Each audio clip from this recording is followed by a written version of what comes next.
Prosecutor Kim Worthy also announcing charges today in the kidnapping and murder of Deontae Mitchell. 3 suspects are now facing several charges, including murder, kidnapping, and torture. 7 Action News reporter Kimberly Craig has been following this case from the start. And Kim, this heartbreaking story even shocked prosecutors. It has, Heather. It shocks seasoned prosecutors, and that's not easy to do, as you know, in a big city where they see a lot. And at the center of it all, a grown man who apparently felt disrespected by a kid. People of the State of Michigan versus Gregory Walker, Defendant 1, Lillian Roberts, Defendant 2, and Ernest Coleman, Defendant 3.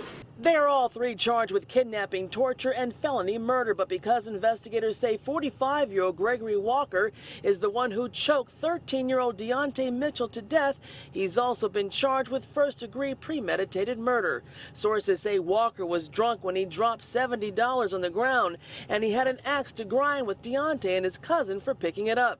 And we're told there are people who saw young Deontae being assaulted and perhaps scared did nothing to stop it. I understand that some people are afraid to get involved for various and sundry reasons, but when you're talking about a 13-year-old child that allegedly many people saw in the act of his being kidnapped, etc., I don't know how you can frankly call yourself a person with feeling.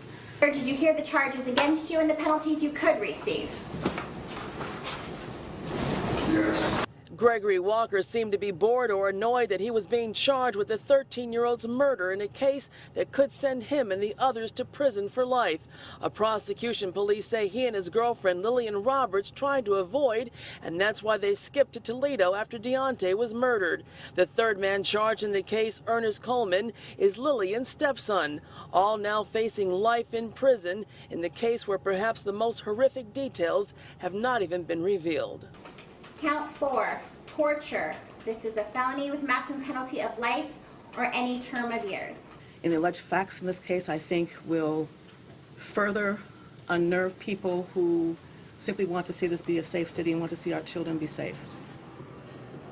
And on June 22nd, we will hear some of the details and evidence when the 3 suspects have their preliminary examination.